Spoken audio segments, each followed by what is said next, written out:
जो दावा करते हैं कि भारत में सब कुछ बेहतर हो रहा है, ज़मीनी स्तर पे हो रहा है, क्या उनके अंदर ये मादा है, क्या उनके अंदर ये कुव्वत है, हिम्मत है कि इस बच्ची के सवाल का जवाब दे दें? इंटर तक ये जो भी मिलेगा आपको इंटर तक मिलेगा, उससे आगे अगर आपको करना है तो कम से कम 15 किलोमीटर दूर या 12 किलोमीटर दूर जाना पड़ेगा। अच्छा, तब दावा करने से कुछ थोड़े ना होता है, करना चाहिए ना, कुछ करके दिखाएं तब ना हम जाने। घर से कोई पढ़ाई वढ़ाई को रोकने के लिए दबाव वबाव तो नहीं ना बनाते माता पिता? बोलते हैं कि दूर है इसलिए बस 12 तक। सपना रह के क्या करेगा सोच के बहुत लोग क्या करेंगे जब यहाँ पे कोई सुविधा ही नहीं मिलेगी किसी को। तो यहाँ पे इंटर कॉलेज के बाद डिग्री कॉलेज होता, पॉलिटेक्निक कॉलेज होता, अच्छी स्वास्थ्य सेवाएं होती। 2024 लोकसभा चुनाव का चुनावी बिगुल बज चुका है। तमाम पार्टियां अपने अपने तरीके से प्रयासरत हैं वोटरों को रिझाने में। वहीं सरकार भी जन कल्याणकारी योजनाओं को लेकर के पूरी तरह से मुखर हो चुकी है। तमाम दावे किए जा रहे हैं पक्ष और विपक्ष से। ऐसे में हम जो ज़मीनी हकीकत वो जानने के लिए भारत के एक गाँव में आए हैं। और वाकई ये कहने की ज़रूरत नहीं है कि भारत गांव का देश है, गांव से ही भारत बनता है। तो एक स्कूल में हम आए हैं, आजमगढ़ ज़िले का एक स्कूल है बाबा महाबल दास इंटर कॉलेज। यहाँ पे बच्चियाँ और बच्चे दोनों पढ़ते हैं और हम इन लोगों से बातचीत करेंगे, जानने समझने का प्रयास करेंगे कि यहाँ पे किस तरह का एजुकेशन सिस्टम है, पढ़ाई से कितनी संतुष्ट हैं, आगे की पढ़ाई के लिए बच्चियों का क्या प्लान है, क्या करना चाहती हैं, और जो सरकार की तरफ से मदद मिलती है बच्चों को, चाहे वो स्कॉलरशिप के तहत मिलती हो या अन्य योजनाओं के माध्यम से मिलती है, वो कितना मिल पाती हैं। और जब ये घर से निकल कर आती हैं, खास करके लड़कियों के बारे में ये समस्या तो है ही है कि अगर कोई लड़की दूर से आती कहीं पढ़ने जाती है तो उसको एक समस्या रहती है। खैर कोई बात नहीं, जैसा मैंने आपको बताया कि ये इंटर कॉलेज है, बच्चियाँ हैं, तो इन लोगों से हम लोग बातचीत करते हैं और समझने का प्रयास करते हैं कि यहाँ पे किस तरह का माहौल है पढ़ाई लिखाई का, और ये कितना जानती हैं अपने नेताओं को, ये भी हम पूछेंगे, सारी चीज़ें पूछेंगे। बड़ा मज़ा आने वाला है, तो आप लोग वीडियो में बने रहिएगा। नाम क्या है आपका? रिंका। रिंका जी। किस क्लास में है रिंका? 12th। 12वीं में है। जी। तो शुरू से इसी स्कूल में पढ़ रही हैं कि बीच नहीं, से? 6 क्लास बीच से पढ़ाई कर रहे हैं। अच्छा, तो पहले कहाँ पे पढ़ाई कर रही थी? पहले सर हम मुंबई में पढ़ाई करते थे। मुंबई में? तो मुंबई से गाँव में जी। किस लिए? ऐसे ही सर अच्छा लगने लगा इसलिए चले आए। गांव अच्छा लगने लगा? अरे इस बात को सुनकर के बहुत सारे मुंबई वाले अब दिल पे ना लें। वाकई में गांव अच्छा होता है, और जो एक बार गांव में आएगा वो गांव का होकर रह जाएगा। मम्मी पापा क्या करते हैं? बस हम मम्मी हाउस वाइफ हैं, पापा मुंबई में काम करते हैं। अच्छा। और लोगों का तो ये बाबा महाबल दास इंटर कॉलेज है, बॉयज़ एंड गर्ल्स दोनों पढ़ते हैं यहाँ पे। और यहाँ से आगे के बारे में क्या सोचा है? अब 12वीं के बाद तो आप पास आउट कर जाएंगी, यस। तो क्या है आगे की पढ़ाई का प्लान? आगे बीए करना है। बीए करना है? यस। और उसके आगे? अभी तो बीए करेंगे तो उसके बाद ही कुछ पहले सोचेंगे। बीए करेंगे फिर सोचेंगे। यस। तो कोई स्कूल है आसपास? नहीं, यहाँ पे तो कोई भी नहीं है। यहाँ है ही नहीं कोई स्कूल? नहीं, यहाँ पे कोई भी इंटर तक ये जो भी मिलेगा आपको इंटर तक मिलेगा, उससे आगे अगर आपको करना है तो कम से कम 15 किलोमीटर दूर या 12 किलोमीटर दूर जाना पड़ेगा। अच्छा, तब होगा। 15 किलोमीटर या दूर या 12 किलोमीटर दूर? यस। तो हमारे नेता लोग तो तमाम दावा करते हैं कि रोज़ यूनिवर्सिटी खुल रही है, रोज़ डिग्री कॉलेज खुल रहे हैं, और तमाम नेता दावा भी करते हैं। निरहुआ जी सांसद हैं यहाँ के, तो कभी आप लोगों ने कहा नहीं भैया हमारे यहाँ स्कूल भी बनवाइए? नहीं, करते हैं, दावा करते हैं, पर हमारे यहाँ कोई भी स्कूल नहीं है। जो भी है पहले का है इंटर कॉलेज है, उससे आगे आपको कोई भी कॉलेज नहीं मिलेगा यहाँ पे। इंटर कॉलेज के बाद कोई कॉलेज है ही नहीं? नहीं। Polytechnic college? नहीं, बिल्कुल नहीं है। तो 12वीं के बाद तो आप लोगों के भविष्य पे प्रश्न चिन्ह लग जाएगा, करना क्या है? बहुत सारे बच्चे हैं जो इंटर करके इसकी वजह से बैठना पड़ता है क्योंकि यहाँ पे कॉलेज नहीं है। जिसके पास उतनी व्यवस्था है वो जाके करता है, जिसके पास नहीं व्यवस्था वो नहीं करता है। अरे आपका क्या नाम है? प्रीति। प्रीति किस क्लास में हो? 12th। अभी 12वीं में हो? जी। तो गुड़िया ने बताया कि 12 के बाद तो कोई स्कूल है ही नहीं यहाँ पे। हाँ, यहाँ पे नहीं है। अगर करना रहेगा बीए वगैरह तो यहाँ से 12 या 15 किलो दूर मीटर पे जाना पड़ेगा। 12-15 किलोमीटर दूर जाना पड़ेगा? जी।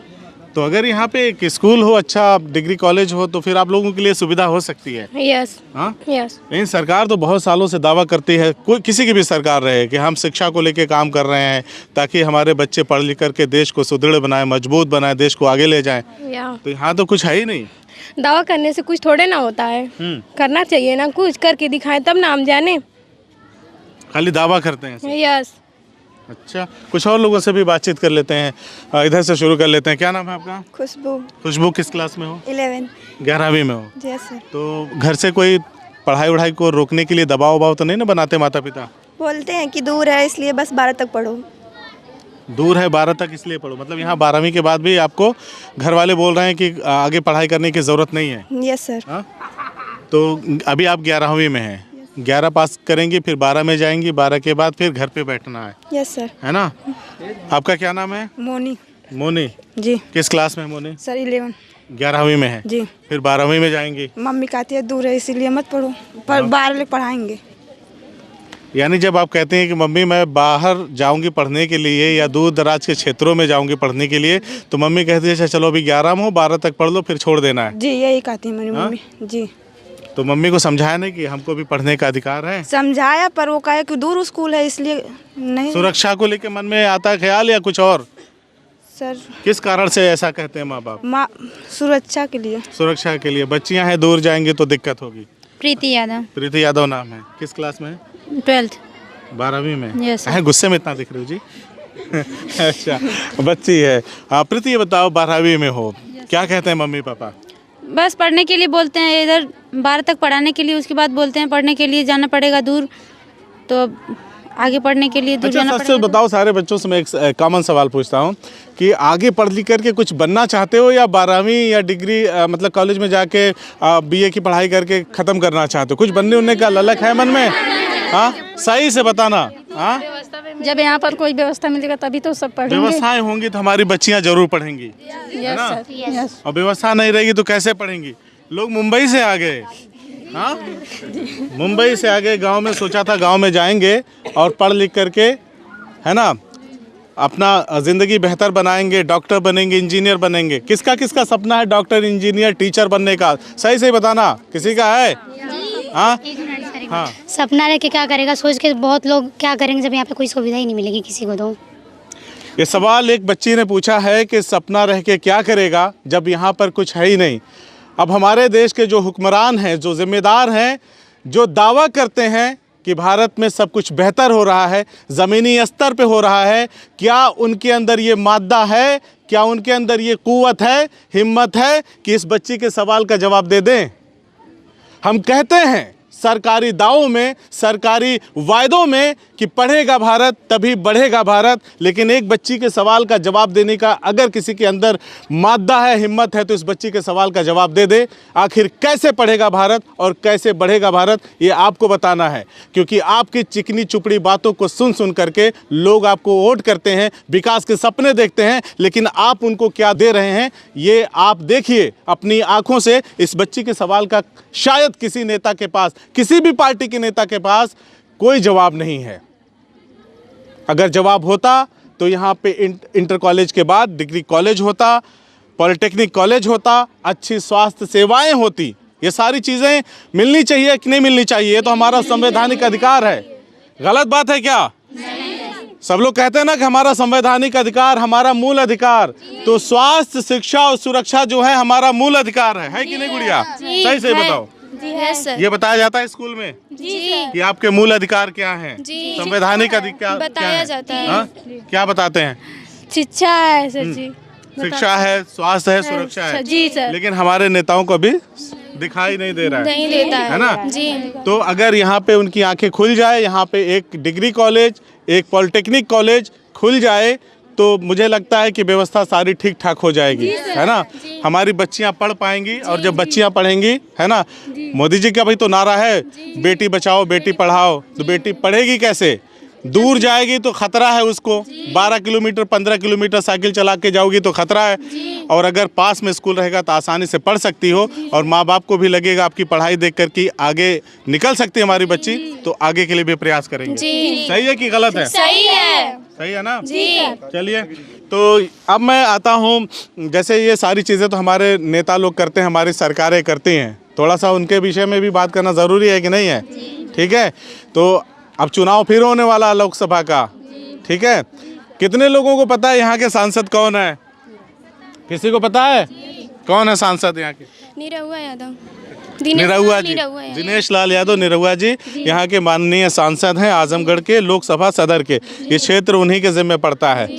तो निरहुआ जी का एक बड़ा फेमस गाना है, दिल्ली जाएंगे तो जौन कोनो नहीं किया वो करके दिखाएंगे। ठीक है, फिर वोट मांगने आएंगे। अगर उनकी पार्टी ने टिकट दिया तो फिर वोट मांगने आएंगे। तो अभी इसमें से तो मुझे नहीं लगता किसी का वोट है, नहीं है ना। लेकिन अपने माँ बाप से क्या कहना है, जो हमारी शिक्षा की बात करेगा, सुरक्षा की बात करेगा, स्वास्थ्य का बात करेगा, उसी को वोट देंगे। जी सर। कितने लोग इस बात के लिए तैयार हैं कि अपने माँ बाप को जागरूक करेंगे? हाँ, तैयार है। सही बताओ, हाँ बताओ, समर्थन करो। हाँ, सही है कि नहीं? जी सही है। मम्मी पापा को बताना है जो हमारी सुरक्षा, जो हमारी शिक्षा, जो हमारे स्वास्थ्य की बात करेगा, हम उसी को वोट करेंगे और पार्टी वोटी नहीं देखेंगे। जी सही है ना? सही है। पार्टी देख करके और जात बिरादरी देख देख के हम लोगों ने अपना बेड़ा गर्क कर लिया है। गलत है कि सही है? सही है ना? जी। तो सबसे पहले हमें एजुकेट करना है अपने माँ बाप को, जो भी आएगा, ठीक है, जो जिम्मेदार हैं हमारे क्षेत्र के, उन लोगों के साथ बैठ के पहले पंचायत होगी, हमारी समस्याओं पे बात होगी। आप हमारी समस्याओं की बात करेंगे तब जा करके हम आपको स्वीकार करेंगे। अरे वोट तो व्यक्तिगत विषय है, जिसको भी देना है देना, लेकिन सबसे कहना है ये बात, है ना। ये नहीं कि निरहुआ जी आ जाए तो उनको पकड़ के झिझोड़ दो, बाकी लोगों को छोड़ दो। सबसे सवाल पूछना सभी नेताओं से कि आप हमारी समस्याओं पे बात करने के लिए तैयार हैं कि नहीं है। सही है ना? गलत है क्या अपनी समस्याओं को बताना? नहीं सही है। हाँ? सही है। आप लोग यहाँ पे पढ़ती हो, कोई समस्या आता है तो अपने सर से सवाल पूछती हो कि नहीं पूछती हो? अगर सर ने जवाब नहीं दिया तो क्या कहोगी? हमारे सर बड़े खराब, उनको तो कुछ आता ही नहीं, ऐसे अध्यापक को तो पढ़ाने ही नहीं देना चाहिए। तो ऐसे नेता को क्यों चुन लेते हो जो कोई काम ही नहीं करे? अगर कोई जानता तो काहे के लिए चुनबे करता। अब तक का जो है पूरा लेखा जोखा, उसमें तो देख सकते हैं ना कौन हमारे लिए काम कर रहा है, हमारी जरूरतें क्या है, उसकी बात तो अब होनी चाहिए ना। जी बिल्कुल होनी चाहिए। होनी चाहिए कि नहीं होनी जी, चाहिए? होनी चाहिए। जो बीत गया वो बीत गया, लेकिन अब हम बात करेंगे। हाँ खुशबू, सही बताओ, बात करना है कि नहीं करना इस विषय पे? करना है। जो हमारे स्वास्थ्य की बात करें, शिक्षा और सुरक्षा की बात करें, हाँ उसके लिए करना है। करना है ना? Yes sir. क्या कहोगे अपने माँ बाप को, कैसे बताओगे? बोलेंगे कि जो हमारी सुरक्षा और शिक्षा पर ध्यान दे, उसके विषय में बात करें, आप उन्हीं को चुनिए। उन्हीं को चुनिए। Yes sir. अच्छा चलिए, एक आखिरी सवाल, इसमें कोई ऐसा नहीं है कि कोई ऐसा सवाल है उसका जवाब देना है। नेताओं को कौन कौन पहचानता है? निरहुआ जी को कितने लोग पहचानते हैं? सभी लोग पहचानते हैं। अच्छा, और योगी जी को कितने लोग पहचानते हैं? सभी लोग। अखिलेश यादव जी को कितने लोग पहचानते हैं? सभी लोग। अच्छा, कौन बेहतर है इसमें सबसे? हाँ, अखिलेश जी। अखिलेश जी। जी। अरे अभी कुछ किसी के बारे में कहा नहीं जा सकता। जो हमारी सुविधा में मतलब सुविधा करे उसी को हम देंगे ना, चुनेंगे ना। बात देखो, इतनी बात होने के बाद खुशबू को ये बात समझ में आई है। ठीक है, एक बार जोरदार ताली हो जाए इस बिटिया के लिए। ठीक है, तो देखिए साहब, मैं बता रहा था आपको कि ये गांव है, यहाँ के लोग सीधे सच्चे होते हैं और बहुत अच्छे होते हैं। एक बिटिया तो हमारी बिटिया चली आई मुंबई से पढ़ने के लिए गांव को देख करके। खैर, तो मैं कह रहा था ये भारत जो है ना वो गांव से बनता है, और भारत की खूबसूरती यही है, इसके गांव हैं, यहाँ के लोग हैं। और इन लोगों ने अब ठान लिया है कि 2024 में हम अपने चुनाव से पहले अपने मम्मी पापा को ज़रूर बताएंगे, उन्हें एजुकेट करेंगे, उन्हें समझाएंगे कि जो हमारी शिक्षा की बात करेगा, जो हमारी सुरक्षा की बात करेगा, जो हमारे स्वास्थ्य को लेकर के बात करेगा, उसी को आप चुनिए, वो चाहे किसी भी पार्टी का हो। सही है गलत है? सही है। अच्छा एक चीज़ बताओ, यहाँ से कोई बढ़िया अस्पताल है इस देवारा में? हाँ, नहीं है। अस्पताल नहीं है? तो कहाँ जाते हो तुम लोग? कहाँ जाते हैं? आजमगढ़। बीमार होते हो कहाँ जाते हो? आजमगढ़ बहुत दूर जाना पड़ता है। कितना किलोमीटर, कुछ अंदाजा है? 15 किलोमीटर। 15 किलोमीटर जी। अच्छा, महाराजगंज जी। यहाँ हॉस्पिटल की जरूरत है कि नहीं है? तो बोलो सरकार से। सरकार से जब सरकार सुनती है इन्हें सुनाओ ना। सुनाते हैं कहाँ है, जब इधर आएगी तभी ना सुनाएंगे। बच्चे ने बहुत सही बात कही साहब, सरकार नहीं सुनती। सरकार और जो मतलब पार्टियां हैं पॉलिटिकल, बच्ची ने कहा सरकार नहीं सुनती पॉलिटिकल पार्टियों की। मैं आपको कहानी एक छोटी सी बता दूं, जब वोटिंग का टाइम होता है, जब चुनाव का टाइम होता है तो जनता भगवान बन जाती है, और जब चुनाव जीत जाते हैं तो जनता फिर भगवान नज़र नहीं आती है ना। तो आप देखिए, ये इनका मौलिक अधिकार है, भारत का संविधान भी इनको ये अधिकार देता है। आज़ादी के इतने साल बीत जाने के बाद अगर हम अमृत महोत्सव मनाएं, तमाम चीज़ें करें, लेकिन स्वास्थ्य, शिक्षा, सुरक्षा के नाम पे ये बेटियां अगर दीवार की आवाज़ उठा रही हैं, यानी कि अभी यहाँ बहुत कमी है। तो हुक्मरानों से, जो हमारे पॉलिटिकल पार्टी के नेता हैं, उनसे हमारा आग्रह है, इन बेटियों का आग्रह है कि इन तीनों चीज़ों को देखते हुए इनको यहाँ पे वो चीज़ें फराहम कराई जाएं, उनको यहाँ पे वो सारी चीज़ें प्रोवाइड कराई जाएं, ताकि ये भी पढ़ लिख करके भारत के मस्तिष्क को विश्व पटल पर हमेशा मजबूत करके रखें, ऊंचा करके रखें। करना है कि नहीं भारत के मस्तक को ऊंचा? तो देखिए, इन बच्चियों ने हुंकार भर दी। आप कब अपनी आंखें खोलेंगे, ये बड़ा सवाल है। आपको कैसी लगी हमारी ये वीडियो? ये जनहित के मुद्दे पे बनाई गई हमारी एक वीडियो है, बच्चियों से हमने बातचीत किया। इसको दबा करके शेयर करिए ताकि हमारे हुक्मरानों तक ये वीडियो पहुँचे और यहाँ के लिए जो बेहतर से बेहतर हो सकता है वो करें। आप सभी को हमसे बातचीत करने के लिए धन्यवाद, बहुत बहुत धन्यवाद। एक बार जोरदार ताली हो जाए बच्चियों के लिए, इन्होंने बहुत अच्छी अच्छी बातें कही हैं और हमारे नेताजी लोग इस पर ध्यान दें। धन्यवाद।